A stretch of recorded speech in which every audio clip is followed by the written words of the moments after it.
నమస్తే, welcome to prime debate. This is Suresh కట్ట.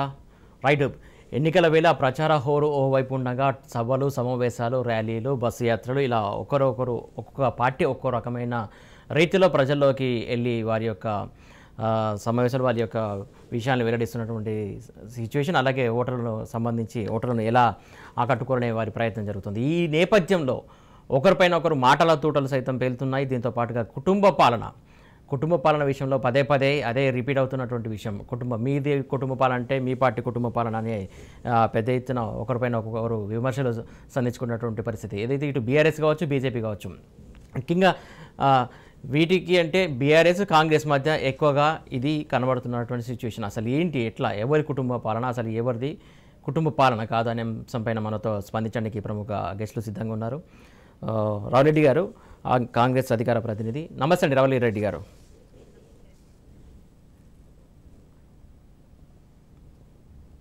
Next Sitarama Reddy గారు, బీఆర్ఎస్ సీనియర్ నాయకులు. నమస్తే అండి సీతారామరెడ్డి గారు. నెక్స్ట్ డాక్టర్ అంజయ్ సత్యం గారు, ప్రముఖ పొలిటికల్ విశ్లేషకులు. ఫస్ట్ రావులరెడ్డి గారు, కుటుంబ పాలన పైన పదే పదే విమర్శలు వస్తున్నాయి. ఎలా చూస్తారు అసలు? ఎవరిది కుటుంబ పాలన, ఎవరిది కుటుంబ పాలన కాదు? కుటుంబ పాలన అంటే దానికి ఒక డెఫినేషన్ తెలియకుండా ఈరోజు మాట్లాడుతున్నారు. ఒకే కుటుంబం నుండి ఈరోజు కేసీఆర్ గారు ఉంటారు, కవిత గారు ఉంటారు, హరీష్ రావు ఉంటారు, కల్వకుంట్ల రామారావు ఉంటారు, ఆఖరికి సంతోష్ రావు ఉంటారు, ఆఖరికి బంధువు వినోద్ కుమార్ ఉంటారు. ఈరోజు నేను ఒకటే అంటున్నా, ప్రజలు పబ్లిక్ మధ్యలో ఎలక్ట్ అయితే ఓకే, పబ్లిక్ యాక్సెప్టేషన్ తో ఎలక్ట్ అయితే ఓకే, కానీ ఎంపీగా ఓడిపోయిన వ్యక్తిని అడ్డదారిలో తీసుకొచ్చి బలవంతంగా ఆమెను ఎమ్మెల్సీ చేయడం, ఒక ఎంపీగా తిరస్కరించిన వ్యక్తిని తీసుకొచ్చి ప్రణాళికా సంఘం చైర్మన్ గా నామినేటెడ్ పోస్ట్ లో క్యాబినెట్ హోదా కల్పించడం, అసలే రాజకీయాలతో ఎలక్షన్లతో సంబంధం లేని వ్యక్తిని తీసుకొచ్చి రాజ్యసభ సభ్యుని చేయడం, దీన్ని కుటుంబ పార్టీ అంటారా?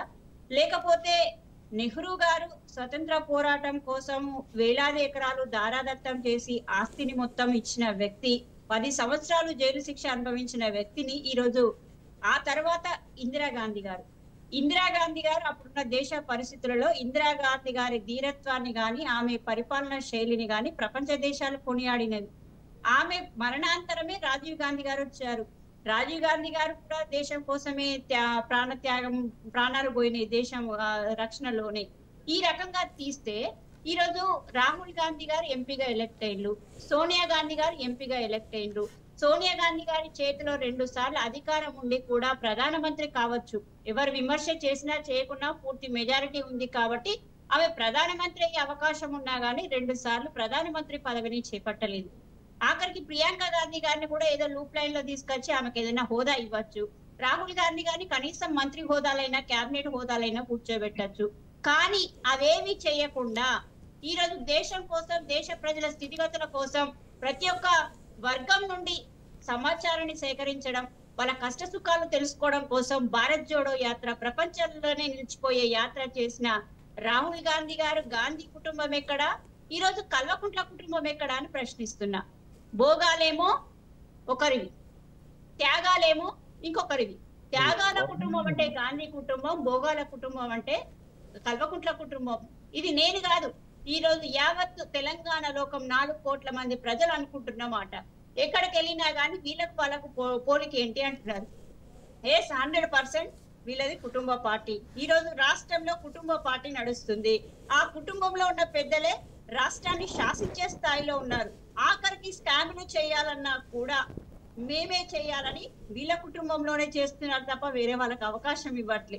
ఈ రకంగా చూస్తే ఎవరిది కుటుంబ పార్టీ ఒకసారి మీరు కూడా చెప్పాల్సిన అవసరం ఉంటది. ఒక యాజ్ ఏ జర్నలిస్ట్ గా ఈరోజు మీడియా పాత్ర కూడా చాలా అద్భుతంగా పోషించాల్సిన అవసరం ఉంటది. 10 సంవత్సరాల కిందట 2009 అంటే డిసెంబర్ 9న సోనియా గాంధీ గారు ప్రకటన ఇచ్చి ఆ రోజే తెలంగాణ ఏర్పాటు చేస్తే ఏం విపత్తు జరిగేది ఒకసారి చెప్పండి. అనేక మంది ఆత్మహత్యలు చేసుకునే వాళ్ళు. ఆంధ్ర గాని తెలంగాణ ఇస్తేనేమో తెలంగాణ సంతోషపడేది, ఇవ్వకుంటే ఆంధ్రాలో ఆత్మహత్యలు చేసుకునేది.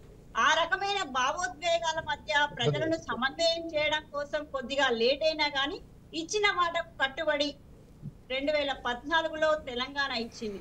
అదే ముందే ఇచ్చేదంటే మేము ఇంత కష్టపడే వాళ్ళం కాదు. సోనియా గాంధీ గారు ఎవరు చనిపోయినా పర్వాలేదు, ఆంధ్ర వాళ్ళ భావోద్వేగాలు నాకు అవసరం లేదు, తెలంగాణ వాళ్ళ భావోద్వేగాలు అవసరం లేదు, నేను అధికారంలో ఉన్నప్పుడే ఇస్తా అంటే ఆంధ్రాలో ఒక ముఖ్యమంత్రిని, తెలంగాణలో ఒక ముఖ్యమంత్రిని చేసి ఇప్పటికి 2 రాష్ట్రాలు రైట్ రవలి గారు, రవలి గారు ఒక నిమిషం మీ దగ్గరకు వస్తా.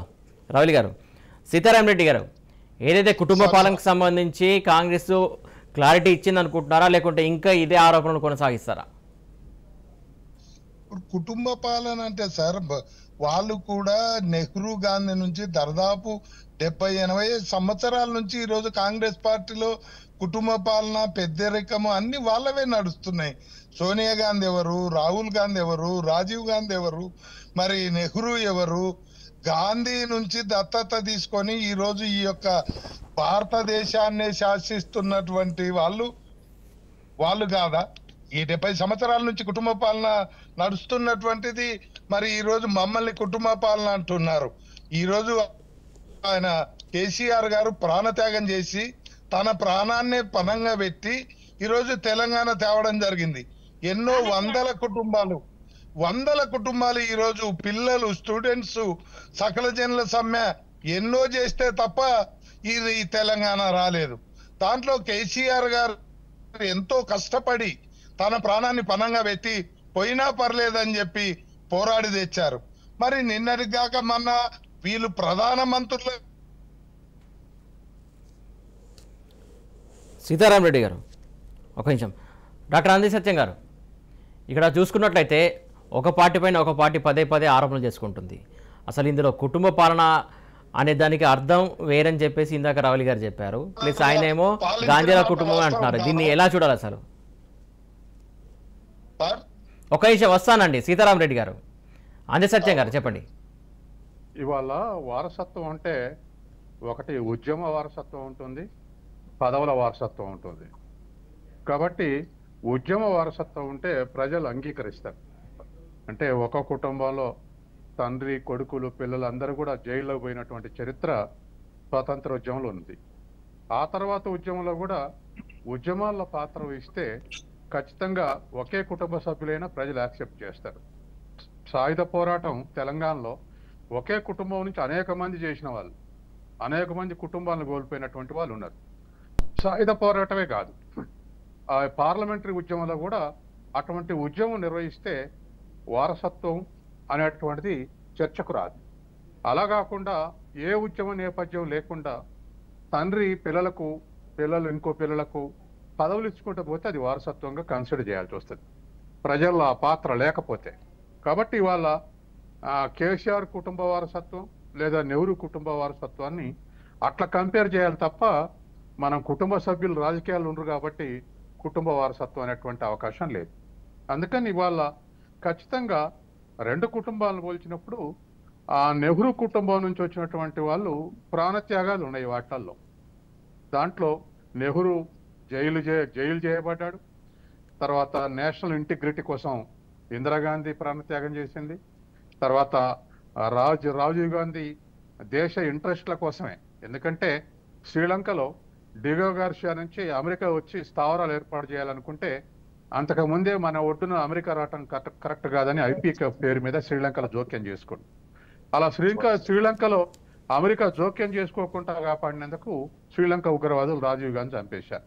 అంటే ఫర్ నేషనల్ ఇంట్రెస్ట్ ఈ సాక్రిఫైడ్. కాబట్టి ఇట్లా సాక్రిఫైస్ చేసినటువంటి ఇవన్నీ కూడా మనం కుటుంబ వారసత్వం అనలేము.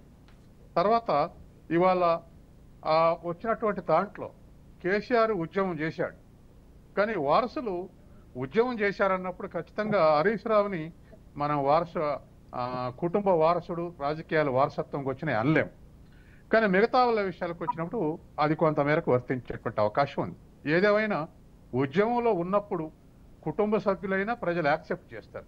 ఉద్యమం లేకపోతే కేవలం ఆ పదవిలో ఉన్నటువంటి తండ్రి, తాతో నామినేట్ చేస్తే ఖచ్చితంగా అది కుటుంబ పాలన అనేటువంటి అవకాశం ఉంది. కాబట్టి రెండిటి మధ్య సన్న గీత ఉంది. ఆ గీత చెరిపేస్తే రెండిటి మధ్య తేడా ఉండదు. కాబట్టి ఇవాళ ఒకే కుటుంబం అసలు పార్టీని పోషించి ఆస్తులు త్యాగం చేసి పోషించినటువంటి ఉన్నాయి. వాటిని మనం కుటుంబ వారసత్వం ఎక్కడంటాం? అట్లాగే కుటుంబ సభ్యులందరూ రాజకీయాల్లో ఉండి ఏమీ సంపాదించుకోకుండా ఉన్నటువంటి వాళ్ళు ఉన్నారు. చాలా ఉదాహరణలు మన రాష్ట్రంలో కూడా. అటువంటి వాళ్ళని కుటుంబ వారసులని మనం అనగలుగుతామా? కాబట్టి ఇటువంటివన్నీ కూడా మనం మెజర్ చేయాలంటే, అంటే కొలబద్ద ఏమిటంటే ఉద్యమం, త్యాగం, ఈ రెండు ఉన్నప్పుడు ఒకే తండ్రి కొడుకు బిడ్డ లేదా తండ్రి మనవడు తాత ఎవరున్నా ప్రజలు యాక్సెప్ట్ చేస్తారు. కాబట్టి రెండింటిని ఒకే అర్థంలో వాడి ఎవరి పార్టీకి వాళ్ళు సపోర్ట్ చేసుకుంటే అది మనం పార్టీ కొరకు పాకులాడుతుంటే అనిపిస్తుంది. కాబట్టి జనరల్ పబ్లిక్ ఈ సాక్రిఫైజెస్ని తర్వాత నిస్వార్థంగా ఉండటాన్ని, ఈ రెండింటినే మనం గమనంలోకి తీసుకోవాలి తప్ప వర్ణించేటప్పుడు ఒకే కుటుంబ సభ్యులంతా ఉండి ఆస్తులు కూడా పెట్టుకుని అనుకోండి ఖచ్చితంగా వారసత్వం అంటాం, త్యాగాలు చేసారు అనుకోండి వారసత్వం అనం. కాబట్టి దాంట్లో ఆ డిఫరెన్సెస్ ఉన్నాయి, కొలబద్దలలో డిఫరెన్సెస్ ఉన్నాయి. అట్లా మనం అనాలిసిస్ చేయాలి తప్ప ఎవరి పార్టీని వాళ్ళు సమర్థించుకోవటానికి ఎదురు పార్టీ కుటుంబ వారసత్వం అనేటువంటి చర్చ వాళ్ళు నడుస్తూ ఉంది. కానీ ప్రజల గమనంలో ఉంది ఏది ఏమిటి అనేది. ఇవాళ కేసీఆర్కు ఫ్రీగా పదవి రాలే, ఉద్యోగానికి నాయకుడు ఉండడు కాబట్టి నాయకత్వం వచ్చింది. అట్లాగే నెహ్రూకు కూడా ఫ్రీగా రాలే, 10 ఏళ్ళు జైలు జీవితం, సకల ఆస్తులు త్యాగం చేసినటువంటి కుటుంబం. కాబట్టి ఇవాళ ఇన్ని తరాలు గడిచినా మరి నిస్వార్థంగా పనిచేసి సాక్రిఫైస్ చేస్తే మనం వాటిని కుటుంబం వరుస్తూ అనలేం. అది ఏ కుటుంబం అయినా, ఏ పార్టీ కుటుంబం అయినా అట్లా మెజర్ చేయాలి తప్ప ఎదుటి పార్టీ కుటుంబ వారసత్వం అని చెప్పి స్కోర్ చేయడానికి ఇవాళ తెలంగాణ రాజకీయాల్లో విమర్శలు కొనసాగుతూ ఉన్నాయి. రవలి గారు, ఏదైతే విశ్లేషకులు అందే సత్యం గారు చెప్పినటువంటి మాటలకు మీరు ఏకీభవిస్తారా? 100%. ఇప్పుడు సత్యం గారు చెప్పిన మాటల్లో 100% వాస్తవాలు. నేనన్న వాస్తవాలే సత్యం గారు చెప్పింది. సత్యం గారు ఒక పార్టీ ప్రతినిధి కాదు కాబట్టి ఆయన క్లారిటీగా ఎవరి త్యాగాలు ఎవరి భోగాలు అనే విషయం స్పష్టంగా అర్థమైంది. అది తెలంగాణ ప్రజలకు అర్థమైంది, ఇక్కడ కూర్చున్న వాళ్ళందరికీ కూడా అర్థమైపోయింది. కాబట్టి ఎప్పుడు కూడా కాంగ్రెస్ పార్టీని కుటుంబ పార్టీ అనడానికి వీల్లేదు.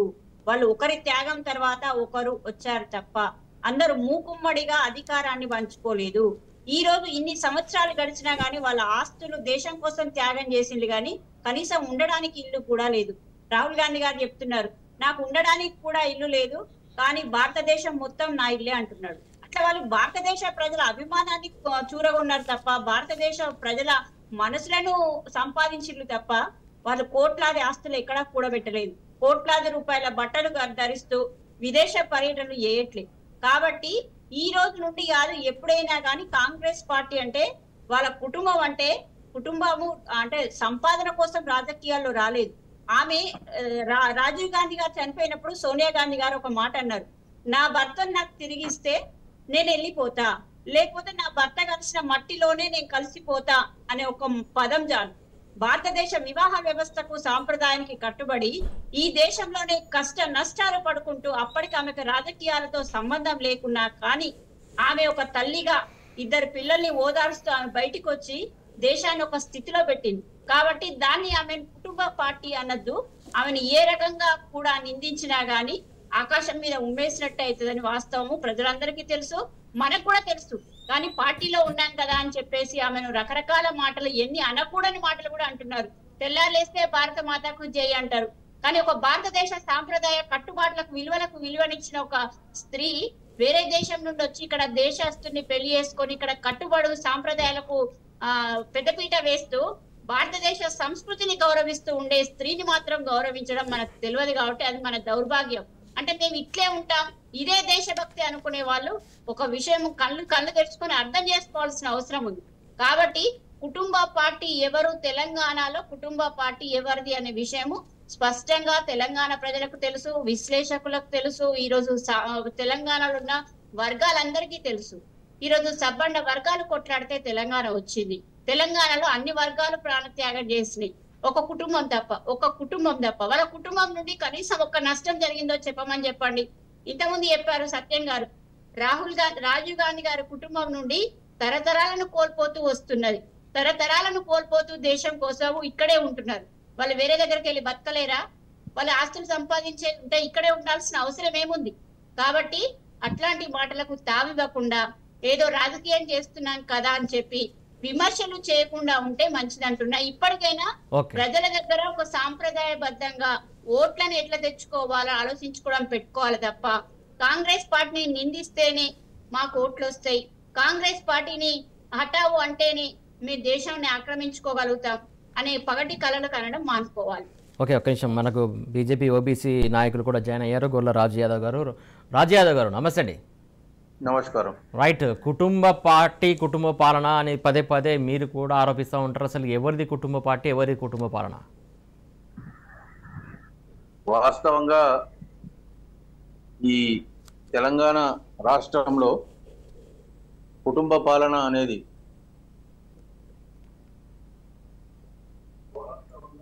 చెప్పండి, వింటున్నాం, కంటిన్యూ చేయండి మీరు. తెలంగాణ రాష్ట్రంలో మొట్టమొదటిసారి మన టిఆర్ఎస్ పార్టీ తెలంగాణ రాష్ట్ర ప్రభుత్వం ఎప్పుడైతే టిఆర్ఎస్ పార్టీ ఎప్పుడైతే ప్రభుత్వంలోకి వచ్చిన తర్వాత మన ప్రియతమ నాయకుడు ముఖ్యమంత్రి కేసీఆర్ గారు ఏమన్నారు, తెలంగాణ ఉద్యమంలో ఒకవేళ టిఆర్ఎస్ ప్రభుత్వం అధికారంలోకి వస్తే నేను ఆ తెలంగాణ రాష్ట్రానికి కాపల కుప్పుగా ఉంటా, కానీ ఒక దళితుని ముఖ్యమంత్రి చేస్తా అని చెప్పారు. అది ఈ తెలంగాణ రాష్ట్రంలో ఉన్న ప్రజలందరూ ఒకటి ఆశించారు. ప్రొఫెసర్ జయశంకర్ సార్ గారు మరి రేపు ప్రాతినిధ్యం వహిస్తారో, మరి ఈ తెలంగాణ కొరకు పోరాటం చేసినటువంటి కోదండరామ్ గారు. రాజు యాదవ్ గారు, నేను అడిగిన క్వశ్చన్ మీకు అర్థం కాలేదనుకుంటా. ఈ రాజకీయాలన్నీ మనం మాట్లాడుకుందాం, డిబేట్లో డీప్గా డిస్కషన్ చేద్దాం, పర్లేదు. బట్ నేను అడిగింది కుటుంబ పాలనకు సంబంధించి ఎవరిది కుటుంబ పాలన, అసలు ఎక్కడ కుటుంబ పాలన జరుగుతుంది, ఏ పార్టీ కుటుంబ పాలన చేస్తుంది? మీరు టీవీ చూస్తూ మాట్లాడకండి, టీవీ చూస్తూ మాట్లాడితే ఇక్కడ డిలే అవుతుంది. డైరెక్ట్ ఇటు మాట్లాడండి ప్లీజ్. కుటుంబ పాలన ముమ్మాటికి మన గాంధీ నుంచి వచ్చినటువంటి కాంగ్రెస్ పార్టీది కుటుంబ పాలనే. ఎందుకొరకంటే మరి గాంధీ తర్వాత ఇందిరాగాంధీ తర్వాత రాజీవ్ గాంధీ తర్వాత ఇప్పుడు రాహుల్ గాంధీ, సోనియా గాంధీ, వీళ్ళ చెప్పు చేతులనే కాంగ్రెస్ పార్టీ మరి కొన్ని దశాబ్దాల నుండి పరిపాలన కొనసాగిస్తున్నది. మరి ఆ పరిపాలన కొనసాగించినప్పుడు దాన్ని ఖచ్చితంగా మనము ఇలా కాంగ్రెస్ పార్టీది కుటుంబ పాలనే. మరి కాంగ్రెస్ పార్టీ కుటుంబ పాలన కానప్పుడు మరి మొన్న ఈ ప్రధానమంత్రిగా ఖార్గే ఎవరైతే మల్లికార్జున ఖార్గే గారు ఉన్నారో ఆయన ప్రధానమంత్రి అభ్యర్థిగా డిక్లేర్ చేయమనండి. ఈ రాష్ట్రంలో తెలంగాణ రాష్ట్రంలో కూడా కల్వకుంట్ల చంద్రశేఖరరావు గారిది కుటుంబ పాలనే. అప్పుడు తెలంగాణ రాష్ట్ర ఉద్యమం అప్పుడు ఈ కుటుంబంలోని కల్వకుంట్ల రామారావు గారు కానీ మరి కవిత కానీ ఆ రోజు ఎవరు లేరు. లేనప్పటికీ కూడా ఈరోజు వాళ్ళందరినీ కల్పించి ఇక్కడ ఏదైతే తెలంగాణ ఉద్యమంలో ప్రజలు నిరుద్యోగ యువకులు ఏమాశించారు, నీళ్లు నిధులు నియామకాలు అవి మనకు వస్తాయి అని అనుకున్నారు. కానీ ఈరోజు ఈ టిఆర్ఎస్ ప్రభుత్వంలో నీళ్లు నిధులు నియామకాలు అనేటివి ఒక కల్వకుంట్ల కుటుంబానికే పోయినాయి. అందుకొరకని ముమ్మాటికి ఈ రెండు పార్టీలు కూడా ఇది కాంగ్రెస్ పార్టీ కానీ టిఆర్ఎస్ పార్టీ కానీ కుటుంబ పాలనని మేము ఖచ్చితంగా చెప్పగలుగుతున్నాం. అదే బీజేపీ పార్టీ అయితే బీజేపీ పార్టీలో అటువంటిది ఏం లేదు. ఒక దళితురాలని రాష్ట్రపతిగా చేయడం జరిగింది. అంతేకాకుండా ఒక బీసీ ఎన్నేళ్ళకండి ఎన్ని సంవత్సరాలకు? ఒక్క నిమిషం రాజు యాదవ్ గారు మీ దగ్గరకు వస్తే ఒక్క నిమిషం. రవలి గారు బీజేపీ పార్టీ అన్ని పార్టీ ఒక్క నిమిషం. రాజు యాదవ్ గారు మీ దగ్గరకు వస్తా. రవలి గారు అన్ని కంటిన్యూ చెప్పండి. రవలి గారు. సురేష్ గారు, ఈ రోజు గాంధీ కుటుంబాలకు అతీతంగా ఎవరైతే రాజు యాదవ్ గారు ఒక్క నిమిషం ఆగండి, మీకు ఆన్సర్ చెప్తారు కాంగ్రెస్ నాయకురాలు. ఒక్క నిమిషం ఆగండి రాజు యాదవ్ గారు. ఒక్క నిమిషం ఆగండి, నా మాట వినబడుతుందో ఒక్క నిమిషం ఆగండి. పేద ప్రజలను ఆదుకోవాలనే ఉద్దేశంతో భారతీయ జనతా పార్టీ రాజు యాదవ్ గారు ఒక్క నిమిషం ఆగండి. అయినప్పటి నుంచి రాజు యాదవ్ గారు ఒక్క నిమిషం ఆగండి. రవలి గారు చెప్తున్నాం, ఇలా ఉన్నటువంటి కాంగ్రెస్ పార్టీ కానీ ఆగండి, ఒక్క నిమిషం ఆగండి. మీరు కుటుంబ పార్టీ ఒక్క నిమిషం ఆగండి. సరే, మీ క్వశ్చన్ అర్థమైంది, ఒక్క నిమిషం ఆగండి. రవలి గారు, మళ్ళీ అదే ఆరోపణ వస్తుంది కాంగ్రెస్ పార్టీ పైన, మీ గాంధీ కుటుంబం పైన. ఏం చెప్తారు? వాళ్ళ కాంగ్రెస్ పార్టీ గురించి మాట్లాడకపోతే పొద్దు గడవదు, కానీ స్వతంత్ర పోరాటంలో లేని వాళ్ళు కూడా ఈ రోజు మాట్లాడతారు. బ్రిటిష్ వాళ్ళ కాళ్ళు బూట్లు నాకిన వాళ్ళు కూడా ఈ రోజు మేము గొప్ప వాళ్ళమని మాట్లాడతారు, దేశభక్తులమని మాట్లాడతారు. వీళ్ళు గాంధీని చంపిన గాడ్సేను పూజించి ఆయన బర్త్డే వేడుకలు జరిపేటోళ్ళు వీళ్ళకి దేశభక్తులు. వీళ్ళ గురించి మనం మాట్లాడుకునేది. గాంధీ కుటుంబానికి ఎన్నోసార్లు అవకాశం వచ్చినా గాంధీయేతరులు ఎంతమంది ప్రధానమంత్రులను చేసిందో ఒకసారి మాట్లాడుకోవాలి. ఈ రోజు మల్లికార్జున ఖర్గే చేస్తారా, వాళ్ళని చేస్తారా, వీళ్ళని చేస్తారా అంటారు. రాష్ట్రపతిని మేము దళితురాలను చేసినాం అంటారు, గిరిజన మహిళను చేసినాం అంటారు.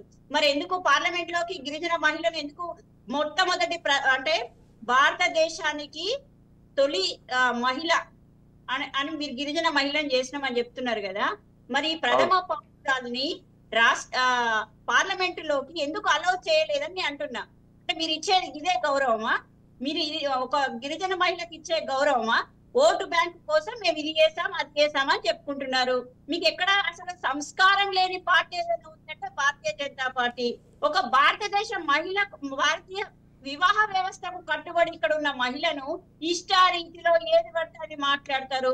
రాహుల్ గాంధీ గారి పుట్టుక గురించి మాట్లాడతారు, ప్రియాంక గాంధీ గారి పుట్టుక గురించి మాట్లాడతారు, కులం గురించి మాట్లాడతారు, మతం గురించి మాట్లాడతారు, దేశభక్తి గురించి మాట్లాడతారు. ఆఖరికి సైనికుల త్యాగాలను అడ్డం పెట్టుకొని కూడా వీళ్ళు అధికారము అంటే రాజకీయాలు చేసే వీళ్ళు సైనికుల యొక్క కుటుంబాన్ని రక్షించడం చేత కాలేదు. మొన్న ఏం జరిగింది అక్కడ చూసాం కదా, సైనికుల కుటుంబాలను మహిళలను వివస్త్రలను చేసి ఈ రోజు నడిపిస్తుంటే కూడా కనీసం వాళ్ళు భారత మహిళలు కాదా? భారత మాతకి జై అంటారు. ఎక్కడో ఉన్న భారత మాత ఏ రూపంలో ఉంటుందో కూడా తెలియదు. మన కళ్ళ ముందర జరిగే మహిళలకు అన్యాయం జరుగుతుంటే కూడా మాట్లాడతారు. దేశంలో అత్యధిక సంఖ్యలో, నేను చెప్తున్నా రాసుకోండి, అత్యధిక సంఖ్యలో బీజేపీ పార్లమెంట్ సభ్యులు గాని, బీజేపీ ఎమ్మెల్యేలు గాని, వీళ్ళ మీద మహిళల మీద వేధింపు కేసులు గాని, రేప్ కేసులు గాని అత్యధికంగా నమోదై ఉన్నాయి ఎవరైనా అంటే బీజేపీ నేతలు మాత్రమే అనే విషయాన్ని గుర్తుపెట్టుకోవాలి. వీళ్ళ వచ్చి నీతులు చెప్పేది స్పీచ్ రాసుకొని స్క్రిప్ట్ రాసుకొని వచ్చి చదవడమా? ఒక కాంగ్రెస్ పార్టీని మాత్రమే అనడం వీళ్ళకి చేతనైతుంది. కాంగ్రెస్ పార్టీకి కల్వకుంట్ల కుటుంబానికి ఏమైనా పోలిక ఉండదా? వీళ్ళు కల్వకుంట్ల కుటుంబానికి అమ్ముడు పోయిండ్లు. కల్వకుంట్ల కుటుంబం కిషన్ రెడ్డిని పెట్టిండు. వీళ్ళేం మాట్లాడతారు? వీళ్ళ కాంగ్రెస్ పార్టీకి హటావు అంటారు. వీళ్ళ కేసీఆర్ గారు కాంగ్రెస్ పార్టీ ఎమ్మెల్యేలను కొనుగోలు చేస్తాడు. వీళ్ళ మధ్యలో సఖ్యత పెట్టుకొని వీళ్ళని ఏం మాట్లాడతారు? అసలు వీళ్ళు కన్సల్ట్ చేయకుండానే బెటర్. బీజేపీ పార్టీ నేతలను అమ్ముడు పోయే నేతలు వీళ్ళు. వీళ్ళకి ఎవరు స్పాన్సర్ చేస్తే వాళ్ళ దిక్కే మాట్లాడతారు.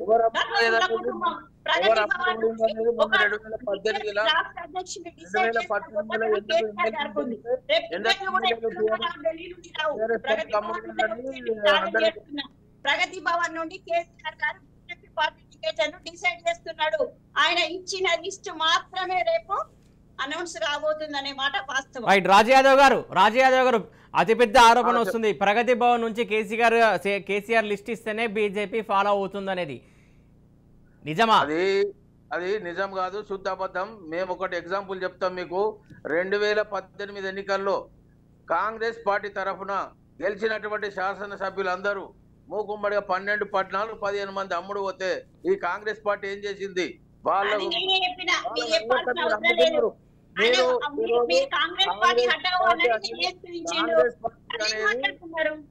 కాంగ్రెస్ పార్టీకి టిఆర్ఎస్ పార్టీకి కాంగ్రెస్ పార్టీ బీటీఎం తెలంగాణ రాష్ట్రంలో టిఆర్ఎస్ పార్టీకి కాంగ్రెస్ పార్టీ బీటీఎం. ఎందుకంటే నిన్న రాహుల్ గాంధీ గారు వచ్చి బీజేపీ బీటీఎం అంటున్నారు కదా. ఎన్నడూ కూడా మేము కాంగ్రెస్ పార్టీ తోటి పొత్తు కాలే, ఎన్నడూ కూడా మేము కాంగ్రెస్ పార్టీ ఎంబడి లేము. మీరు 2014 నుంచి కూడా ఎన్నో సందర్భాల కలువకుంది.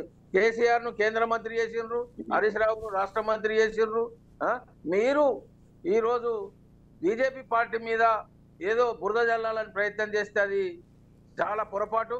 మీకు మేము విజ్ఞప్తి చేస్తున్నాం, అటువంటి మాటలు కాదు. ఒక నరేంద్ర మోడీ గారు ఇవాళ ప్రపంచ దేశంలోనే ప్రపంచంలో చెప్పినాక మీరు చెప్పండి, 70-80% ప్రపంచ దేశంలో ప్రజలందరూ ఇటువంటి నాయకుడు, ఇటువంటి నాయకత్వ లక్షణాలున్న ఇటువంటి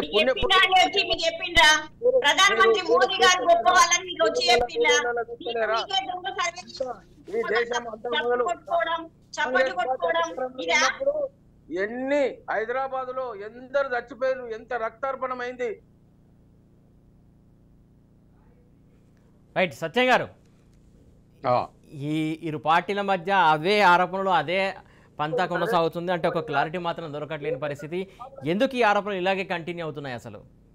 ఇప్పుడు ఇలా వ్యక్తులు ఒకరినొకరు విమర్శించుకోవటం వల్ల లేదా కుటుంబాలు అనేటువంటి విమర్శించుకోవటం వల్ల ప్రజలు నష్టపోతున్నారు. ఎందుకంటే ఎవరి విధానాలు ఏమిటి అనే విధానాల లోపాలు లేవనెత్తి విధానాల మీద చర్చ జరిగితే ప్రజలకు బెనిఫిట్. కేసీఆర్ మోడీ తిట్టుడు, మోడీని కేసీఆర్ తిట్టుడు, లేకపోతే రాహుల్ గాంధీని తిట్టుడు, వీటి వల్ల ప్రజలకు ఏమైనా వస్తుందా? కాంగ్రెస్ విధానాలు ఏమిటి, బీజేపీ విధానాలు ఏమిటి, బీఆర్ఎస్ విధానాలు ఏమిటి కంపేర్ చేసుకునేటువంటి స్థితిలో ప్రజలు ఉండాలి. ప్రజలు ఆ విధంగా కంపేర్ చేసుకుంటే ప్రజలు ఎవరు ఓటేయాలనేది విధానాలు బట్టి ఓటేసే స్థితి వస్తే అప్పుడు ప్రజాస్వామ్యం సంపూర్ణమైనట్టు. అలా కాకుండా అసలు ప్రజాస్వామ్యంలో ఉన్నటువంటి విధానాలు, ముఖ్యంగా ఇవాళ ఎలక్షన్లో విధానాలు చాలా ప్రాముఖ్యం. ఎవరు ఏ విధానాలు అనుభవిస్తారనేది. బీజేపీ అనుసరించినటువంటి విధానం ఏమిటో కాంగ్రెస్ను విమర్శించమండి, కాంగ్రెస్ అనుసరించిన విధానం ఏమిటో బీజేపీని విమర్శించమనండి, చంద్రశేఖరరావు అనుసరించిన విధానం ఏమిటో బీజేపీని కాంగ్రెస్ని విమర్శించానండి. అది విమర్శించి ఇంకా దాని విషయంలో మెరుగైనటువంటి విధానం ఏం అనుసరిస్తామో చెప్పమనండి. అవి లేకుండా వ్యక్తులను తిట్టుకోవటం వల్ల ప్రజలకు వచ్చేటువంటిది ఏమీ లేదు. ప్రజల ఆలోచనల్ని డైవర్ట్ చేయడానికి పనికొస్తాయి ఇవి. ప్రజలను ఆలోచించకుండా చేయడానికి పనికొస్తాయి ఇవి. ప్రజలు ఇంకొక విషయం ఆలోచించకుండా కేవలం వీళ్ళు తిట్టుకోవటం మధ్యనే విని వాళ్ళు విసిగిపోయేటువంటి స్థితి, చివరికి ఏమేస్తాంలో ఓట్లు వేస్తే ఎవరికి వేసినా ఒకటైనటువంటి స్థితికి వస్తారు. కాబట్టి ఇది కరెక్ట్ కాదు. ఎలక్షన్ల ముందల ఎన్నికల ప్రణాళికల మీద చర్చ జరగాలి. కుటుంబం మీద విమర్శలు ఒకటో రెండో విమర్శలు రావచ్చు గాక. ఇప్పుడు ఒకటే కుటుంబం కూడా రాజకీయాలు మరింత పని చేస్తే కుటుంబ వారసత్వం కాదు. కుటుంబ వారసులుగా వచ్చే ఆస్తులు కూడా పెడితే కుటుంబ వారసత్వం, కుటుంబ వారసులుగా పదవులు పొందితే కుటుంబ వారసత్వం. ఈ రెండింటికి పరిమితం కావాలి. కాబట్టి కుటుంబ సభ్యులు మరింత మంది, ఇప్పుడు ఒక డిఫరెన్స్ ఉంది. ఇప్పుడు సంతోష్ కుమార్ మేనలుడు, హరీష్ రావు మేనలుడు, కేటీఆర్ కుమారుడు అనుకుందాం. ఇప్పుడు హరీష్ రావుని వారసుడని కుటుంబ సభ్యుడు వారసుడని ఎట్లా అంటాం? ఎందుకంటే కేసీఆర్కి ఎంత చరిత్ర ఉందో తెలంగాణ ఉద్యమంలో హరీష్ రావుకి అంత చరిత్ర ఉంది. అఫ్ కోర్స్ రిలేటివ్ అయ్యి ఉండొచ్చు, కానీ తను ఉద్యమం చేయడానికి అది కరెక్ట్ కాదు. ఇప్పుడు సంతోష్ కుమార్ రాజ్యసభ సభ్యుడు ఇచ్చిండు, లేదా కేటీఆర్ డైరెక్ట్ మినిస్టర్ ఇచ్చిండు తీసుకొచ్చి అంటే అఫ్ కోర్స్ ఒక చర్చనీయ అంశం. కాబట్టి కుటుంబ సభ్యులైనంత మాత్రాన ఉద్యమాలు చేసి విధానాలు నిర్ణయించే స్థితిలో ఉంటే వాళ్ళ కుటుంబ సభ్యులను విమర్శించడంలో వచ్చేటువంటి లాభం ఏమీ లేదు. అట్లనుకుంటే వాజ్పేయికి మన మోడీకి కుటుంబాలు లేవు. కుటుంబం ఉన్నటువంటి వాళ్ళందరూ కూడా నార్తల్లో చాలా మంది బీజేపీ నాయకుల కొడుకులు అల్లుళ్ళు పదవులలో ఉన్నారు. కాబట్టి వాళ్ళకు ఉద్యమ నేపథ్యం ఉంటే తప్పు కాదు. ఉద్యమం లేకుండా ఉండి నామినేటెడ్ చేస్తే అది ఖచ్చితంగా కుటుంబ సమస్య లేదా కుటుంబ పార్టీని విమర్శించవచ్చు. కానీ ఇవాళ ఇక్కడ అసెంబ్లీ ఎలక్షన్ల ముందు వాటి విమర్శలు ఇక్కడోటి వచ్చినా పూర్తిగా వాటి మీదనే కేంద్రీకృతం కావటం వల్ల ఏమైనా తెలంగాణ విషయాలు చర్చకు వస్తున్నాయా? 10 ఏళ్ల పాలన కేసీఆర్ పాలన చర్చకు వస్తుందా? కేసీఆర్ పాలన మెరిట్స్ ఏమిటి, డిమెరిట్స్ ఏమిటి అంటే ఇవాళ చర్చకు వస్తే వినే ప్రజలకు ఉపయోగం. కాబట్టి వాటి మీద చర్చిస్తే కొంత ఉపయోగం ఉంటుందని నాకున్నటువంటి అభిప్రాయం. రైట్. రాజ్ యాదవ్ గారు, ప్రముఖ విశ్లేషకులు అంజ సత్యం గారు చెప్పిన మాటలకు మీరు ఏమంటారు? ఏకీభవిస్తారా లేకుంటే ఏంటి? కొన్ని సందర్భాల్లో కొన్ని మాటలు ఏకీభవిస్తున్నాం, కానీ కుటుంబ పాలన ఖచ్చితంగా బీఆర్ఎస్ కొన్ని సందర్భాల్లో కొన్ని పాయింట్లు వారు చెప్పండి, కంటిన్యూ. మీరు ఎటు చూడకండి, టీవీ కంటిన్యూ చేయండి. ఇక్కడ ఉన్నటువంటి ఇప్పుడు ఏదైతే రాహుల్ గాంధీ గారు తెలంగాణ రాష్ట్రానికి వచ్చి అక్కడ ఎవరో స్క్రిప్ట్ రాసిస్తే ఆ స్క్రిప్ట్ను చదువుతున్నాడు. మరి దాన్ని కాకుండా ఇంకా వాళ్ళ చెల్లెనెంబడి వాళ్ళు కచ్చుకున్నారు. అంటే కుటుంబ పాలన ఒకళ్ళ తర్వాత ఒకళ్ళు ఉండాలా, మేమే ఆధిపత్యం చెలాయించాలా? మరి అదే జాతీయ అధ్యక్షుడిగా కాంగ్రెస్ పార్టీ మల్లికార్జున్ ఖార్గే గారు ఉన్నారు, వారిని ముందర పెట్టచ్చు కదా, వారితో మాట్లాడియచ్చు కదా. అది కాదు కదా. ఎవ్వరు కూడా ఇవాళ భారతీయ జనతా పార్టీ నాయకుడు నరేంద్ర మోడీ గారు నాయకత్వంలో 2014 నుంచి ఎప్పుడైతే బీజేపీ పార్టీ అధికారంలోకి వచ్చిందో అప్పటి నుంచి ప్రతి బీసీ కులానికి, ప్రతి ఎస్టీలకు, ఎస్సీలకు ఈ రోజు స్వాతంత్రం వచ్చి నుంచి 70 సంవత్సరాలు పూర్తి చేసుకుంటున్నాం. స్వాతంత్రం వచ్చిన నుంచి కూడా రాజుగారు ఒక మాట, ఏదైతే మీ పార్టీకి సంబంధించి బీసీ ఏదైతే కులగణనకు సంబంధించి పార్టీ వైఖరి ఇప్పటి వరకు ఒక స్టాండ్ చెప్పలేదు, కులగణన చేపట్టలేదని చెప్పేసి రాహుల్ గాంధీ ప్రశ్నించారు. దానికి సమాధానం ఉందా మీ దగ్గర? మా దగ్గర ఖచ్చితమైన సమాధానం ఉన్నది. ఇప్పుడు నెక్స్ట్ ఎన్నికలలో 26 తర్వాత రియాప్టేషన్ ఏదైతే పార్లమెంట్లు అసెంబ్లీలలో సీట్లు పెంచడం, మరి దాని ద్వారా కులగణన పూర్తిగా చేసి ఆ ఎన్నికలు జరుపుతాం అనేది మా పార్టీ ఆలోచన. ఎందుకు అప్పటి వరకు ఎందుకు ఇప్పుడు చేయలేరా? ఎందుకంటే ఇప్పుడు 2026కు మరి ఎస్టాబ్లిష్ చేస్తున్నాం. ఎక్కడెక్కడైతే జనాభా ప్రాతిపదికన ఏది ఉన్నది, ఎవరు అన్ని రాష్ట్రాలకు కూడా ఆదేశాలు ఇచ్చి. అవును, ఇప్పుడు ప్రతిపాదన స్టార్ట్ చేస్తే కదా అప్పటి వరకన్నా పూర్తవుద్దేమో. అప్పుడు స్టార్ట్ చేస్తే మళ్ళీ ఇంకెప్పటికి పూర్తవుతుంది? అట్లా కాదు, ఇప్పుడు పార్లమెంట్ స్థానాలు పెంచాలా జనాభా ప్రాతిపదికన, రాష్ట్రాల అసెంబ్లీ స్థానాలు. అది డీలిమిటేషన్ చూసుకుంటుందండి, దానికి సమయం ఉందంటారు. దానికి దీనికి లింక్ పెట్టి కాలయాపన చేయడం ఎంతవరకు కరెక్ట్? ఎందుకంటే డీలిమిటేషన్ చేసే ముందు ఏవైతే ఎక్కడ ఎవరి ప్రాతినిధ్యం ఉన్నది, ఏ కులాలు ఎక్కువ ఉన్నాయి, ఏ కమ్యూనిటీకి ఇవ్వాలా. ఇప్పుడు మొన్ననే మీరు చూసిండ్రు 33% రిజర్వేషన్ మహిళలకు ఇవాళ. ఎన్నో సంవత్సరాల నుంచి ఇదే కాంగ్రెస్ పార్టీ ఇప్పుడు నాయకులు కానీ బీఆర్ఎస్ కానీ కవిత కానీ వాళ్ళు చెప్తున్నారు ఏమని, మేమే ఈ 33% బిల్ మేము చేసినామని. గతంలో కాంగ్రెస్ పార్టీ కూడా ఈ బిల్లును తీసుకొచ్చినట్టు వచ్చి మహిళల ఓట్ల కొరకు ఓన్లీ వాళ్ళు చేశారు. కానీ మా బీజేపీ పార్టీ మాత్రం 33% పార్లమెంట్ల రాజ్యసభలో పాస్ చేసిన ఘనత మరి బీజేపీ పార్టీ నరేంద్ర మోడీ కాదా? రైట్, ఒక నిమిషం మీ దగ్గరకు వస్తాం. సత్యం గారు ఏదైతే కులగణనకు సంబంధించి కాంగ్రెస్ ప్రశ్నించింది, వాళ్ళు అధికారంలోకి వస్తే చేస్తా అంటున్నారు. కాకపోతే బీజేపీ చెప్తున్న మాటలు నమ్మొచ్చు అంటారా? ఇప్పుడు ఆ పరిస్థితి ఉందా? అవి కరెక్ట్ అంటారా ఆయన చెప్పేటివి? ఇవాళ బీజేపీ తర్వాత చేస్తానన్నా, కాంగ్రెస్ మిగతా పార్టీలు ఇప్పుడు చేయాలన్నా కులగణన జరిగి తీరాలి. ఎందుకు జరిగి తీరాలంటే ఏ ప్రాతిపదికన ప్రభుత్వ కార్యక్రమాలు, ప్రభుత్వ సహాయాలు ఏ ప్రాతిపదికన అందినాయి అంటే పేద ధనిక అనేటువంటి దాని పేరు మీద ఇప్పటివరకు అందినాయి. ఆర్థికంగా ఉన్నటువంటి అన్ని ఇవాళ ఏ బ్యాంకు సాయం చేసినా కుటుంబ ప్రాతిపదిక ఏది అంటే ఎంత భూమి ఉందా అనేది చూస్తా ఉంది. అట్లాగే ఏ ప్రభుత్వ సబ్సిడీ వాళ్ళన్నా కుటుంబ ప్రాతిపదికన ఎంత భూమి ఉందనేది చూస్తున్నది. కాబట్టి ఇవాళ ఉన్నటువంటి ఈ స్థితిలో మనం రిజల్ట్ చూసుకుంటే 70 ఏళ్ల తర్వాత ఆ బీజేపీ పరిపాలించింది, యూపీఏ పరిపాలించింది, కాంగ్రెస్ పరిపాలించింది, జనతా పరిపాలించింది, అందరు పరిపాలించారు. కానీ ఇవాళ మనం లెక్క తీసుకుంటే ఏమవుతుంది, వెనక్కు చూసుకుంటే 1% కుటుంబాల చేతుల్లో 50% ఆస్తులు ఉన్నాయి, 10% కుటుంబాల్లో 70% సంపద ఉంది, 50% పేదల చేతుల్లో 10% మాత్రమే ఉంది. ఇది రోజు రోజుకి ఈ విభజన ఇంకెక్కువ అవుతుంది, ఇంకా అసమానతలు పెరుగుతున్నాయని అన్ని పార్టీల వాళ్ళు వరి అవుతున్నారు పార్లమెంట్లో చర్చల సందర్భంగా. ఇప్పుడు మరి కులగణన చేస్తే ఏ ప్రాతిపదికన వీళ్ళకి అందివ్వాలి అనేటువంటి ఒక స్పష్టమైనటువంటి ఆదాయ విభజనే కాదు కుల విభజన కూడా జరిగితే ఒక స్పష్టమైనటువంటి ఒక పిక్చర్ ముందుకు వస్తుంది. ఎవరు వెనకబడి ఉన్నారు, ఎవరి మీద ఇంకా కాన్సన్ట్రేషన్ చేసి మనం అభివృద్ధి చేయాల్సినటువంటి అవసరం ఉందనేటువంటి క్లారిటీ వస్తుంది. తర్వాత రెండోది ఏమిటంటే రాజకీయాల్లో ఇన్క్లూజివ్ డెమోక్రసీ అంటున్నాం. ఇన్క్లూజివ్ డెమోక్రసీ అంటే ప్రజాస్వామ్యంలో అందరికి ప్రాతినిధ్యం కావాలి.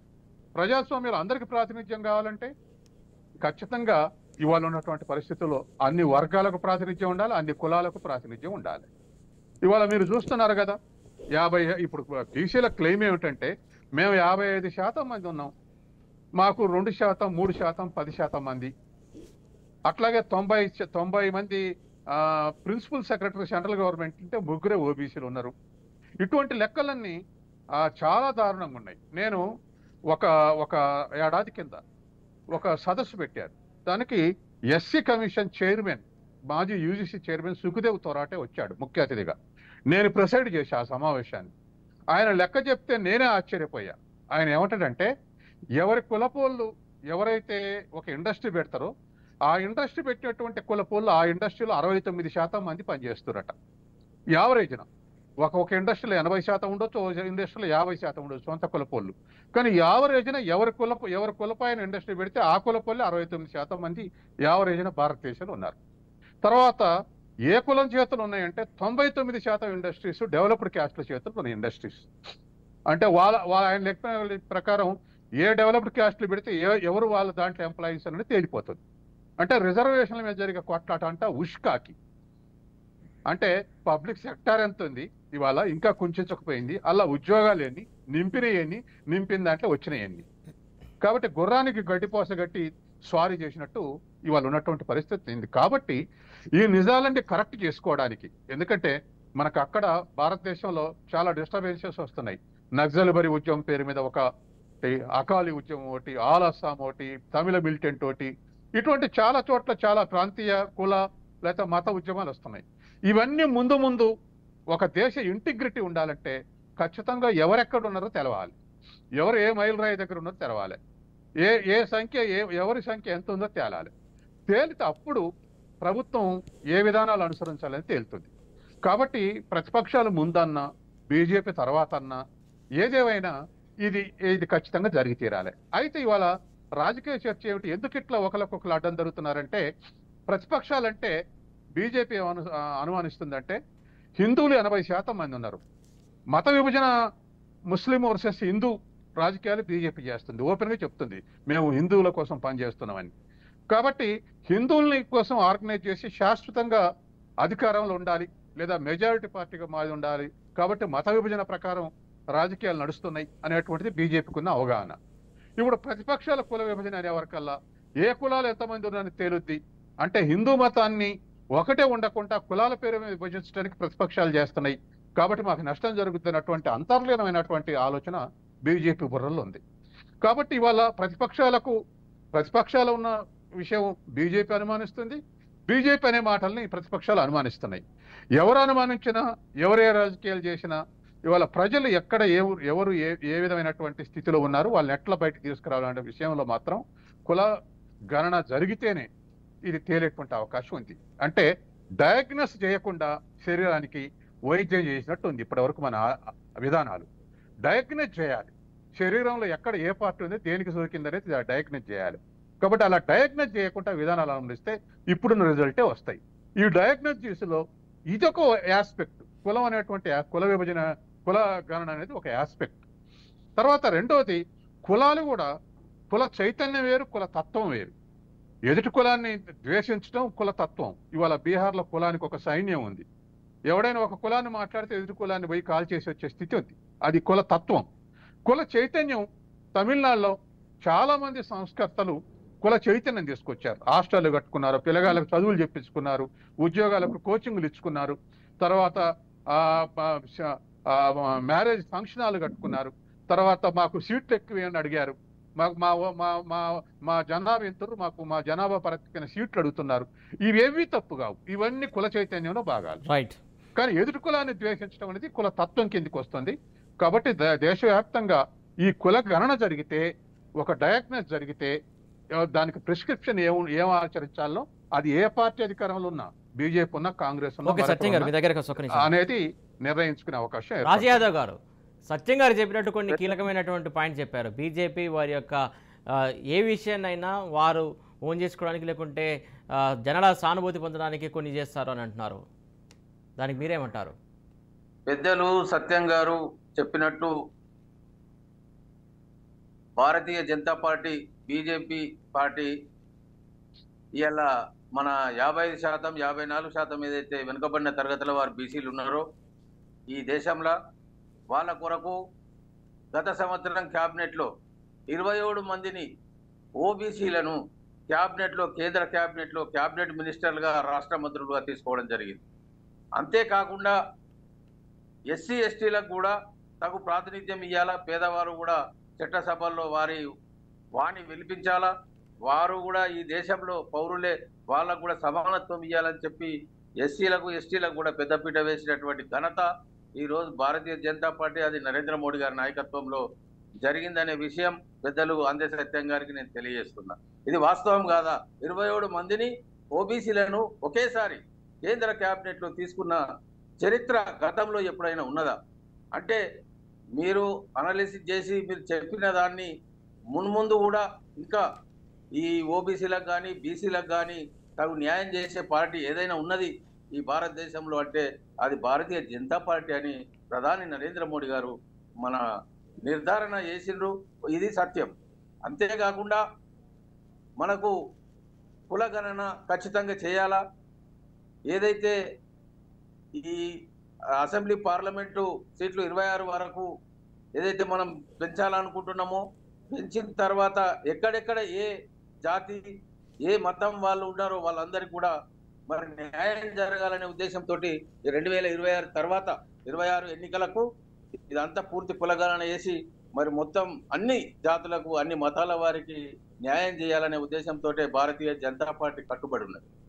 అంతేకాకుండా ఇంకా కొన్ని విషయాలకు వెళ్తే పెద్దలు సత్యం గారు అన్నారు ఏంటంటే ఇది హిందువుల కొరకే భారతీయ జనతా పార్టీ మరి కొన్ని పనులు అవలంబిస్తున్నారని చెప్పింది, కానీ దాన్ని నేను ఏకీభవించడం లేదు. ఎందుకంటే ఈ భారతదేశంలో పుట్టిన ప్రతి ఒక్కరు కూడా హిందువులే. మేము భారతీయ జనతా పార్టీ ఏనాడు కూడా ముస్లింలు వేరు, క్రిస్టియన్లు వేరు, హిందువులు వేరు అని చెప్పడం లేదు. ఈ భారతదేశంలో పుట్టిన ప్రతి ఒక్క ఏ ప్రాణి అయినా హిందూ సాంప్రదాయం హిందూ మతానికి సంబంధించింది అని మేము తెలియజేయడానికి చేస్తున్నాం. ఒకటి, తెలంగాణ రాష్ట్రంలో మేము బండి సంజయ్ గారు కానీ గౌరవ్ కిషన్ రెడ్డి గారు కానీ మా బీజేపీ నేతలు కానీ ముస్లింల మీద ఏనాడు ఒక మాట కూడా అనడం లేదు. మేము ఎందుకనమంటే ఓన్లీ ఎంఐఎం అసదుద్దీన్ ఓవైసీ ఖాందాన్ అది కుటుంబ పాలన, వారి వల్లనే ఈ రాష్ట్రం చెడిపోతున్నది. కాబట్టి వాళ్ళకు వ్యతిరేకం తప్ప ఈ భారతదేశంలో ఎవరైతే పుట్టినరో వాళ్ళందరూ కూడా హిందువులనే భావిస్తాం.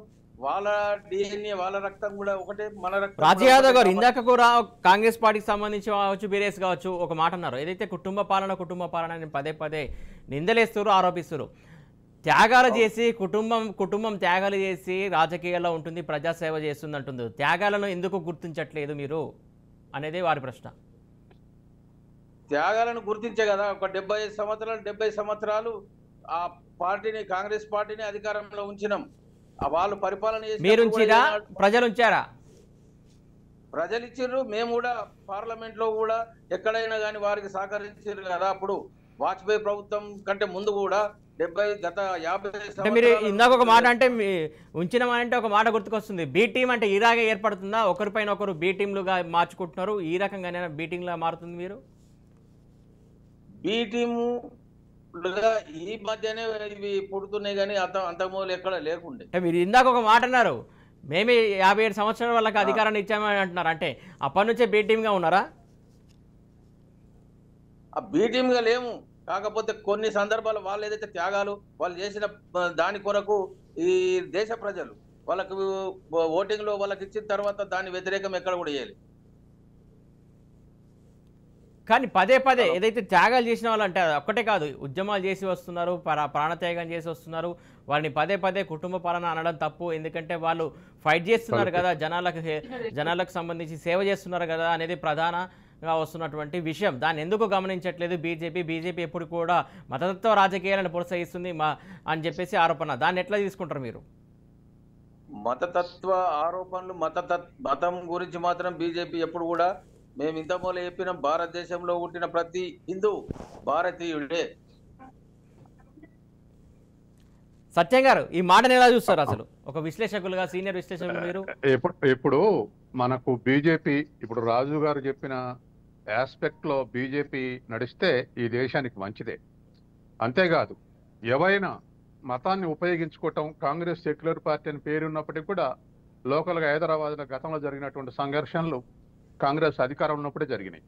కాబట్టి ఏ పార్టీ అయినా, నేను బీజేపీ కాంగ్రెస్ అనట్లే, ఏ పార్టీ అయినా ఈ ప్రజల మధ్య సమైక్యతను సాధించేటువంటి సాధనాలు అమలు చేయాల్సినటువంటి అవసరం ఉంది. ఒకటి. రెండోది, ఇంతకుముందు రాజు యాదవ్ గారు అంటే మేము బీసీలకు ప్రాధాన్యత ఇస్తున్నాం, 23 మంది మంత్రులు ఇచ్చినాం అన్నారు. నేననేది ఏంటంటే ఇప్పుడు ఈ డిబేట్లు ఉన్నటువంటి రాజకీయ నాయకులకు నా అప్పీల్ ఏమిటంటే, అలా ఒకరిని ఇవ్వటం తీసుకోవటం కాదు. బీసీలైనా, ఎస్సీలైనా, ఎస్టీలైనా స్టాట్యుటరీ షేర్ ఉండాలి. అంటే 53% బీసీలు ఉంటే, సపోజ్ లెక్క ప్రకారం తేలింది అనుకుంటే, రేపు 53% సీట్లు బీసీలకు ఇచ్చేటట్టు ఉండాలి. గిరిజనులు 12% తేరితే 12% సీట్లు ఇచ్చేటట్టు ఉండాలి. లేదా 8% గిరిజనులు ఉంటే 12% ముస్లింలు, ఆ షేర్ ప్రకారం సీట్లు ఇవ్వాలి. అట్లా ఒక స్టాట్యుటరీ చట్టం ఒకటి కులగణన తర్వాత తీసుకొస్తే అది ఇన్క్లూజివ్ డెమోక్రసీ అవుతుంది. ఒక లిస్టే దానం చేస్తే తీసుకోవటం కాదు. మోడీ సరే, ఒకవేళ ఇవాళ మోడీ ఇచ్చింది అనుకుందాం, రేపు మోడీ తర్వాత మరొక ప్రైమ్ మినిస్టర్ అట్లా ఇవ్వాలని లేదు కదా. ఇవాళ రాహుల్ గాంధీ ఇచ్చింది అనుకుందాం, మరొకరు వస్తే మళ్ళీ అట్లా ఇవ్వాలని లేదు కదా. వ్యక్తులు మారినప్పుడల్లా విధానాలు మారతాయా? మారకూడదు కదా. కాబట్టి కులగణన చేస్తే కులగణన ప్రకారం స్టాట్యూటరీ షేర్ ఇస్తే అప్పుడు ఇన్క్లూజివ్ డెమోక్రసీ అయింది, సమ్మిళిత ప్రజాస్వామ్యం అయింది, అందరూ భాగస్వాములు అవుతారు ప్రజాస్వామ్యంలో. అప్పుడు ఈ దేశం ఇంటిగ్రిటీకి ఉపయోగపడుతుంది. కాబట్టి కింది స్థాయి మాసివ్ ఉన్నటువంటి ప్రజలు, బీసీలు, ఎస్సీలు, ఎస్టీలు అంతా కూడా పక్కకు నెట్టేసి చేస్తే అది ఇన్క్లూజివ్ డెవలప్మెంట్ కాదు, ఇన్క్లూజివ్ డెమోక్రసీ కాదు. ఇవాళ ఉత్పత్తి సాధనాలు వీళ్ళ చేతుల్లో లేవు. కాబట్టి ఇన్క్లూజివ్ డెవలప్మెంట్ ఇప్పుడు కొత్తగా అంటున్నారు. అంటే 70 ఏళ్ళ నుంచి ఫెయిల్ అయ్యామని అర్థం కదా. ఇవాళ ఇన్క్లూజివ్ డెమోక్రసీ అని గత 20 ఏళ్ళుగా అంటున్నాం, అంటే గతంలో లేదనే కదా. కాబట్టి ఇప్పటికైనా కులగణన తీసి స్టాట్యూటరీ షేర్ అంటే చట్టబద్ధంగానే వాళ్ళ జనాభా ప్రకారం వాళ్ళకి సీట్ ఇవ్వాలి. ఎవరో దయదలిసి ఇచ్చేటువంటి పరిస్థితి ఉండకూడదు. ఇవాళ రాజు యాదవ్ గారు మా మోడీ మంచోడు 23 మంది ఇచ్చారు, రేపు మోడీ తర్వాత వచ్చాడు అట్లాగే మంచి ఉండాలని లేదుగా. రాహుల్ గాంధీ తర్వాత అట్లాగే మంచోడు ఉండాలని లేదు కదా. ఎవరు ప్రధానమంత్రి ఉన్నా, ఏ పార్టీ అధికారులు ఉన్నా ఆ షేర్ తగ్గితే అప్పుడు అందరికీ ప్రజాస్వామ్యం అందరికీ అందుబాటులో ఉన్నదని మనం చెప్పుకోవాల్సి వస్తుంది. రైట్. రాజారావు గారు, మీకే ఏదైతే వ్యక్తులు మారినప్పుడు లేకుంటే పార్టీలు మారినప్పుడు ప్రభుత్వాలు మారినప్పుడు కాకుండా విధానాలను ఎందుకు మార్చడం, విధానపరమైనటువంటి అంశం ఉండాలి, విధానపరంగా కొనసాగాలి పరిపాలన అనేది ప్రధానంగా చెప్తున్నారు సత్యం గారు. దానికి మీరేమంటారు? పెద్దలు సత్యం గారు చెప్పిన మాట కూడా వాస్తవాన్ని మేము గుర్తిస్తాం. కానీ ఇదొక విప్లవంగా మన భారత ప్రధాని నరేంద్ర మోడీ గారు ఈ దాన్ని ఒకసారి పార్టీలో ప్రవేశపెట్టినప్పుడు ఆయన తర్వాత ఎవరైనా భారతీయ జనతా పార్టీ తరఫున ప్రధానమంత్రులు అయినప్పుడు దాన్ని ఖచ్చితంగా ఆచరణలకు తీసుకురావాల్సిందే. లేనట్లయితే రేపు రానున్న మరో తరం వారు ఈ పార్టీకి కూడా దూరం అవుతారు. ఈ పార్టీ మరి కొన్ని సిద్ధాంతాలను విస్మరిస్తున్నది. మరి గత ప్రధానమంత్రి చేసిండు, మీరు ఎందుకు చెయ్యరు అనే ఒక మనకు గట్టి సంకల్పానికి ఆయన పునాదేసిండు. ఇటువంటి సమయంలో భారతీయ జనతా పార్టీ తప్పకుండా బీసీలను, ఎస్సీ ఎస్టీలకు తమాషా ప్రకారం వారు ఏ విధంగా అయితే చెప్పిర్రో మేము కూడా ఖచ్చితంగా పార్టీకి ఎక్కడైనా రిప్రజెంటేషన్ చేస్తే ఈ విధంగా ఉండాలనే చెప్తాము.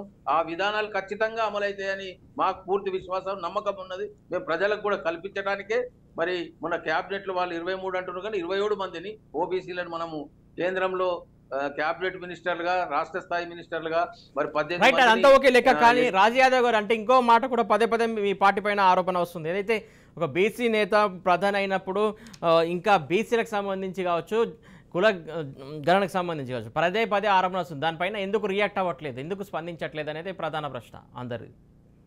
మీకు నేను ఒకటి విషయం చెప్పదలుచుకున్న. మొన్ననే మన గౌరవ భారత ప్రధాని నరేంద్ర మోడీ గారు 18 కులాలు ఏవైతే సంబంధ వర్గాలు వెనుకబడ్డ వారు ఉన్నారో విశ్వకర్మ యోజన అనే పథకాన్ని 13,500 లక్షల డబ్బుతో వారి చేతి వృత్తులకు కానీ వారు బాగుపడాలా, ఈ దేశంలో ఎవరైతే చేతి వృత్తుల వారు ఉన్నారో ఆ వృత్తులను మరి ఇంకా మెరుగుపరచుకోవాలనే ఉద్దేశంతో రేపు భారతదేశం అంతటా 13,500 లక్షల డబ్బును మొన్ననే అంటే ఎన్నికల కంటే ముందు ప్రకటించినారు.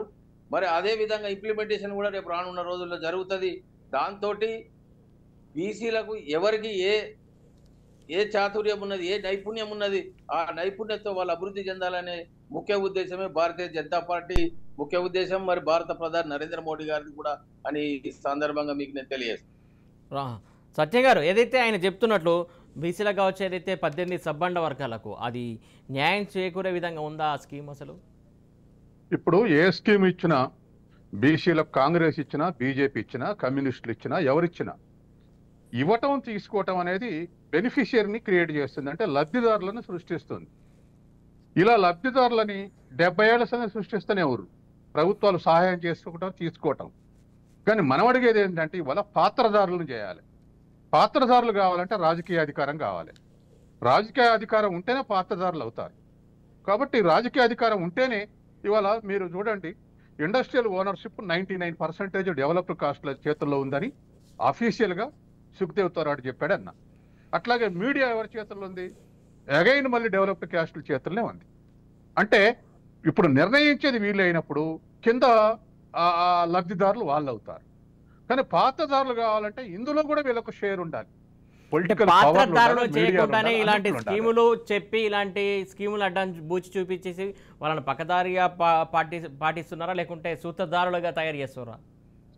ఇప్పుడు లబ్ధిదారులుగా తయారు చేస్తే ఎంత చేసినా, ఇప్పుడు బీజేపీ మన మిత్రుడు చెప్పినట్టు విశ్వకర్మ లబ్ధి చేస్తుంది అన్నారు.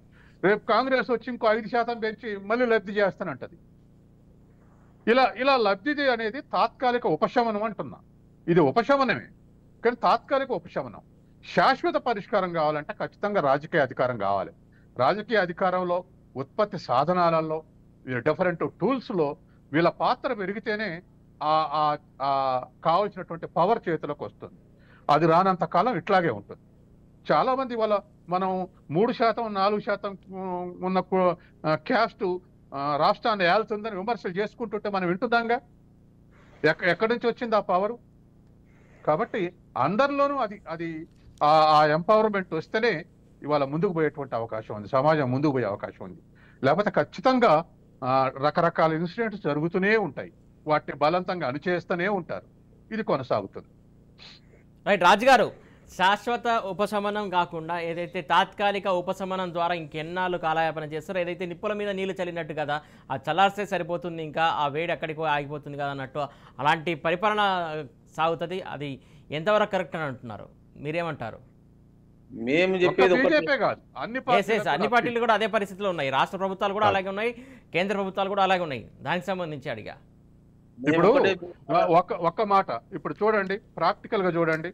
అసెంబ్లీలో పోటీ చేయమంటే డబ్బులు లేని వాళ్ళు పోటీ చేసే వాళ్ళ స్థితిలో లేరు. రాజకీయ పార్టీలు ఏముంటున్నాయి, నువ్వు ఖర్చు పెట్టుకోగలవా అని అడిగి డబ్బులు ఇస్తున్నాయి, సీట్లు ఇస్తున్నాయి. చివరికి ఈ బీసీలు, ఎస్సీలు, ఎస్టీలు ఎక్కడ పోతున్నారు? చైతన్యం ప్రదర్శించిన చివరికి ఆర్థిక శక్తి లేక వెనక్కి దక్కుతున్నారు.